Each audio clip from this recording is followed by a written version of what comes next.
All right, guys, I'm here close to Hoi An in Vietnam, close to Da Nang and Hoi An. This is a site called Marble Mountain, and there are five of these peaks. And inside these mountains, there are caves, and some of them you can go inside and witness all the marble everywhere. They still make a ton of marble figurines and statues out of that marble. Seems to be a very deep source. And well, inside of these caves, there are temples, and you can go in there and really soak up that spiritual vibe. It's so magical. So, this video will not talk about that because this video is talking about Koh Samui. In fact, we're going to do episode 3, Koh Samui, and here we go.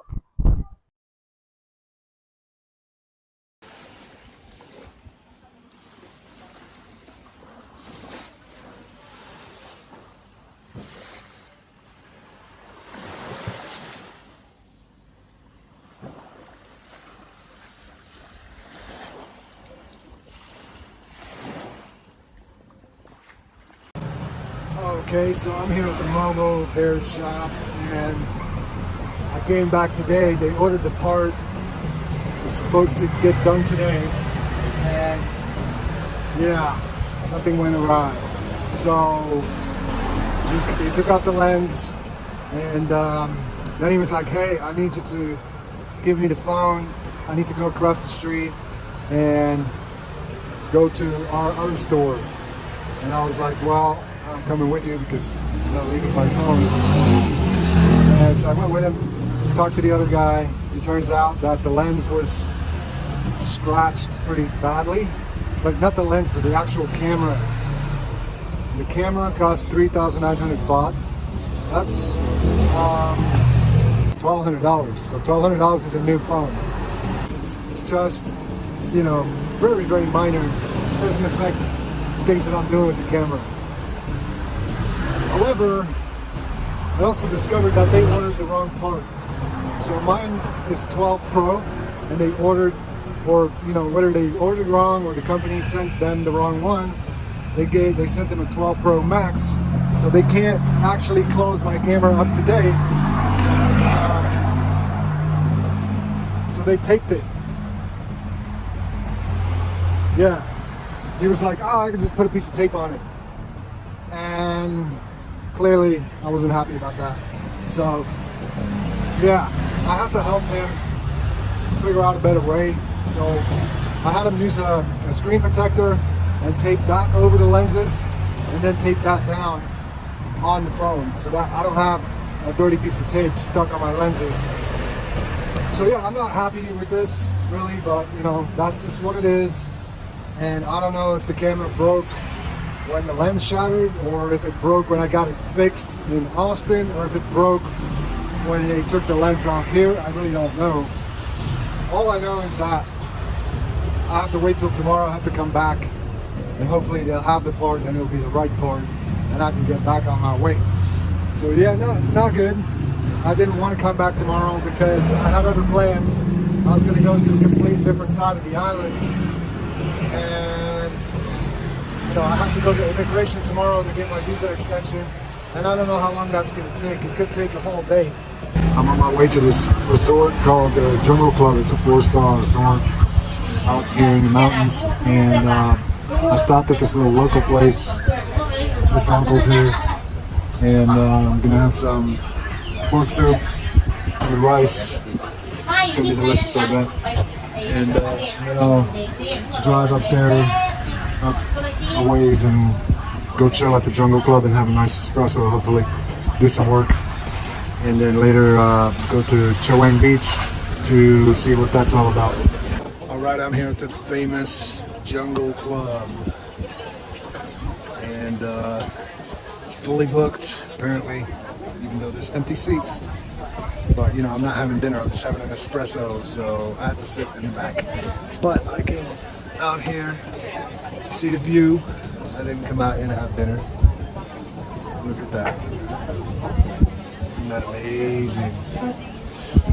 Well, views like this are pretty much the same all over the world. It reminds me of California. However, there's a lot more palm trees here, and they're native. So pretty cool experience. Definitely one to remember. So this is Chaweng Beach. This is where the parties happen at night. I'm sure the street where we drove through, that's got all the action, all the tourist spots, and I'm sure it goes down hard on the weekend. I'm tempted to come here Friday night just to get the vibe. And then my part of the island has much calmer ocean. This is more wavy and choppy. I like it better where I'm at. This beach is clean. Yesterday the beach, my beach, was kind of dirty, but this one's clean. And yeah, I could come here maybe Friday afternoon. I'll come here and kind of see what the beach parties are like, and maybe stay for a little partying at night. But I will be checking out on Saturday, I think, if I can get my visa extension tomorrow. Tomorrow's Thursday. If I can get my visa extension, I'm gonna check out on Saturday morning and get the ferry to Koh Samui. I think I've decided I'm gonna, instead of doing Kuala Lumpur for New Year's Eve, I think it's gonna be way more chill if I do Chiang Mai and just stay for a whole month. Yeah, there's a cool thing that they do in Chiang Mai. It's releasing of the lanterns. So it's kind of like their version of fireworks. They release these cool paper lanterns. See, that's another thing. This is in the flight path. My beach doesn't have that. But the releasing of the lanterns is like a cultural, ceremonial thing that they do on New Year's Eve. And I kind of like that. It's a cool, chill vibe. It's something that fits my personality better than maybe a big city and fireworks and all that stuff. So I imagine I'm gonna like it in Chiang Mai. It's a mountain region. There's a city that's kind of chill. There's a lot of nomads there. My nephew's there, so it's gonna be a good thing all around. And then I'll go to Kuala Lumpur another time next year, maybe after the Philippines, or I'm not sure. I'm gonna go to a lot of different countries, so I'm gonna end up there for sure. So let's get a peek at the happy hour crowd over here and see if this is a good vibe or not. So this is the Lost Bar and the beach. People are just chilling. I mean, I imagine when it's packed with people, full on tourist season, this has to be really cool, for party people. But if you're just here to relax, then this is, it is what it is.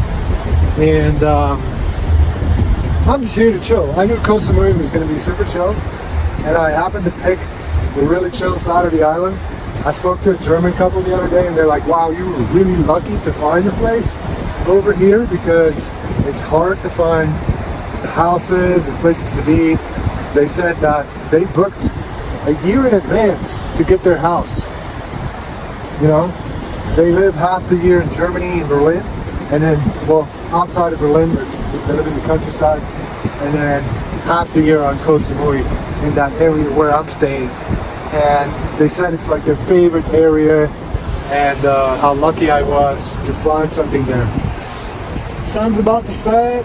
It's gonna be great. I'm gonna enjoy it from over here. Last night I got to see the sunset on my side of the island, and then I went for a nice swim in the ocean, kind of enjoying the glow. Very cool. Then I hung out for a while. After I took a shower, I went to the restaurant, ate something, and hung out for a while, did some work on my computer. And I was up late because I was talking to the IRS. Yay. It was really exciting, guys. Yeah, talking to the IRS. You know what that's like. You're on hold for a long time, then you get transferred, then you're on hold for a long time, then the call drops, then you have to call back, start the process all over again. And I did that twice, and then I was like, you know what, I'm done here, because it was like 2 o'clock in the morning, probably 2:30. I think I didn't go to sleep till 3 o'clock last night, and I woke up at 9. So I only had 6 hours of sleep. The night before I only had 5 because I had 2 business calls. One around 1 o'clock that lasted a few hours, and then one around 5 o'clock that was a waste of time. But hey, that's what I'm here for. I'm here to do business, and I feel blessed that I'm finally here after so many years. Something that I wanted to do for so long. I feel super blessed, and you know, it was never possible when I was in relationships because, well, I'm not going to blame it on the relationship, but you know, the thing is, 2 people have to be really aligned with doing things, and if they're not, then there's always friction, right? And somebody always has to stay in one area to do something. You know, oh, I got to stay here to do my this or that. I can't really be mobile. And me too, at the time I was working so hard, grinding, had so many different situations where I was just living paycheck to paycheck.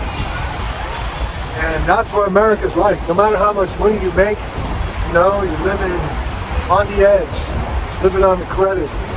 And you know, last year I did really well. I made good money. I worked really hard. I kept my head down. I didn't do anything fun. I was grinding, hustling, and I knew that I had something to look forward to. It was really motivating. And when you know, that's what you need in life. You need something to really look forward to, that catapulting you to really do well, to, you know, have that mindset of working 12, 16-hour days if you have to. You know, I was working nights, weekends. I was working on my own business during the day. I mean, I was hustling. I had gigs. I had all kinds of things going on. And I stacked up money. And now I'm here. It's not like I got tons of money in the bank, but I've got enough so that I don't have to worry right now. And I'm just living a humble lifestyle. I'm not gonna sit here and live like a king. Like so many people come to Asia and they're like, yeah, you can live like a king on a couple of grand a month. And, you know, I don't think it's like that anymore. And even if it was, I wouldn't be doing it. I like the humble lifestyle. I like to eat at local spots, and I don't drink. I don't smoke anymore. Don't do the smoking salad. And oh look, that's kind of cool. I'm gonna go over here. There's a cool little house structure. Felt like that. It's modern. You know, not drinking, not smoking, it's so key for me. You know, to be honest, I've had so many issues in my life because of alcohol. I grew up with an alcoholic parent, and she was also a drug addict for some time. Look at this place. It's kind of cool. Wow. It's a red pool. See it? Okay, cool. I like this spot. Not sure what it's called, but it's a cool vibe. It's got these day beds. But yeah, drinking has got me in a lot of problems in the past. In my relationships, you know, just not being able to manage emotions. And also, you know, I got in trouble with the law a few times. The last time that happened was a life changer for me, and that's when I decided I'm not going to drink anymore. And yeah, I had a couple of relapses, but you know, I don't do it anymore. And by the way, if you're struggling with alcoholism or drug addiction, there's a program that I'll post it in the description. It's a program that you can do that's proven to work. Personally, I haven't done it. I'm not gonna lie. I did not do the program, but I know from friends that it works. So I am very comfortable saying that I'm confident that this program works. And if you're struggling with alcoholism or drug addiction, and you don't think you can handle quitting by yourself like I did, then you might need some help. And check it out, you know. 100% honesty here. I am an affiliate for that program, so if you do decide to sign up, I will get a commission. But you know, my main reason for talking about it is because I did it by myself, but I knew a lot of people can't do it. It was very tough. And, you know, if relapsing is something that you've done before and you're doing it again and again, this program could help you. And so check it out. All right, guys, over and out. I'm gonna go walk the street for a little bit and soak up the tourist vibe for a minute. And if I don't like it, I'm out of here. I'm gonna go home and chill, work a little bit, be productive. That's what I like to do.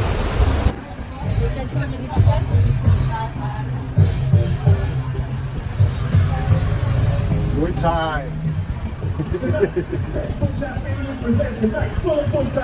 hello to YouTube. With only the best fighters of Samoa. Yeah, and the best possible to miss. Tonight, starting from 9 p.m. Only at Textbook Stadium. This is the fights tonight. It's pretty cool. We got Muay Thai every night in Thailand. And then in some bars, you can join in on the fun. You can have a couple drinks and then get your ass kicked. I'm gonna skip the drinks. Probably skip the ass kicking too, because I'm gonna do some training when I get to Chiang Mai, and I'm nowhere near in fighting shape right now. Need to do a lot of stretching, a lot of swimming in the ocean, all that good stuff, a lot of running, you know, get my body right. But yeah, when I get to Chiang Mai, I'll be doing some Muay Thai. Not too much, just a little bit. And at some point in the future, I may be interested to come back to Thailand and do Muay Thai visa, which is for 1 year, you get to do Muay Thai and train at a gym. I think it's 3 times a week, or you can come every day. And if you show up every time you're supposed to, you get your, you know, you can keep your Muay Thai visa. And every, I guess, 90 days, you got to check in and get your stamp or something like that, so that you're still good to go. And you can stay for 1 year and then you can renew it. So there's some people that have stayed here like a decade or something like that, just doing Muay Thai. So for me, that would be a good option, because I like to keep training as I get older and feel good about myself.